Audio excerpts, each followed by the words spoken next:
docteur Cortési Cagnard, généraliste à Saint-Germain-en-Laye, on reste dans les Yvelines. Quid de l'obligation d'informer du médecin généraliste?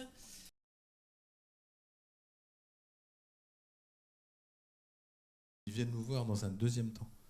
Ils doivent se faire opérer.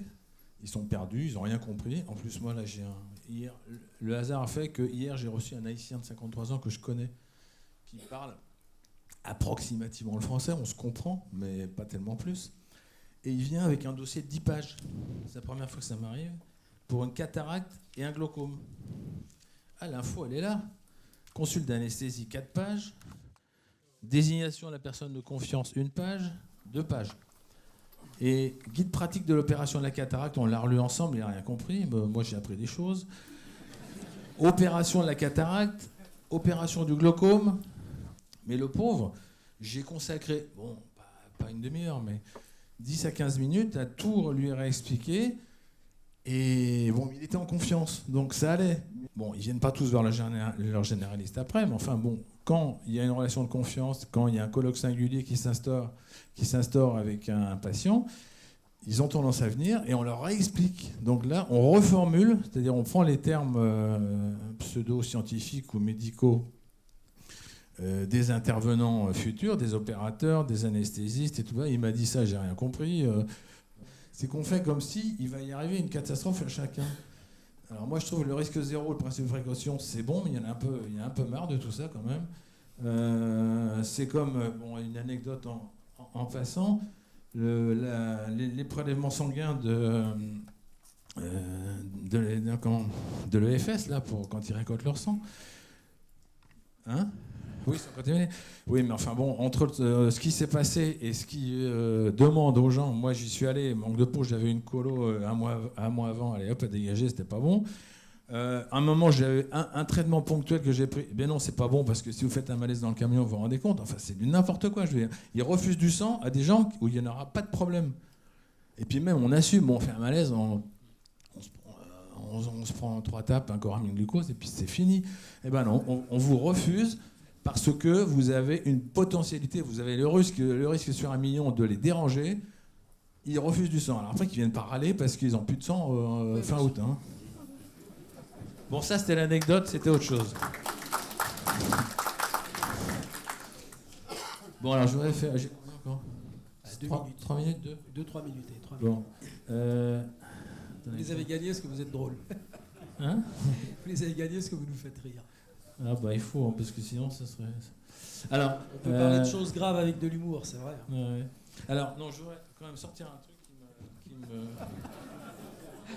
qui me travaille depuis un certain temps. Je reçois encore les laboratoires.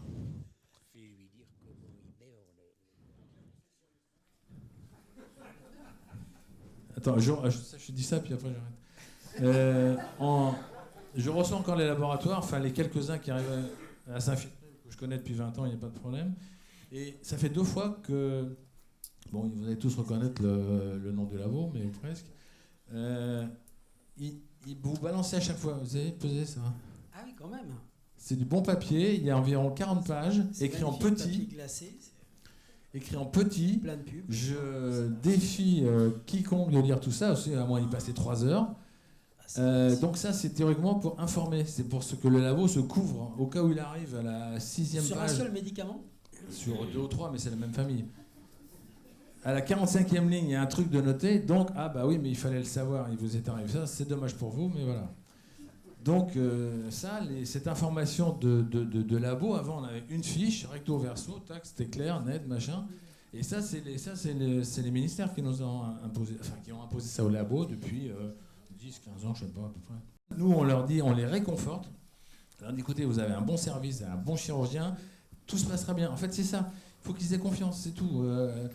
C'est vraiment énorme, mais voilà, c'est tout. On les écoute et puis on les conforte. Par contre, ils ont droit à un joker. Si je vois vraiment qu'il dit, bon, ce gars-là, il est bon, a priori, il a une bonne cote, bonne réputation, d'accord, mais moi, il me plaît pas.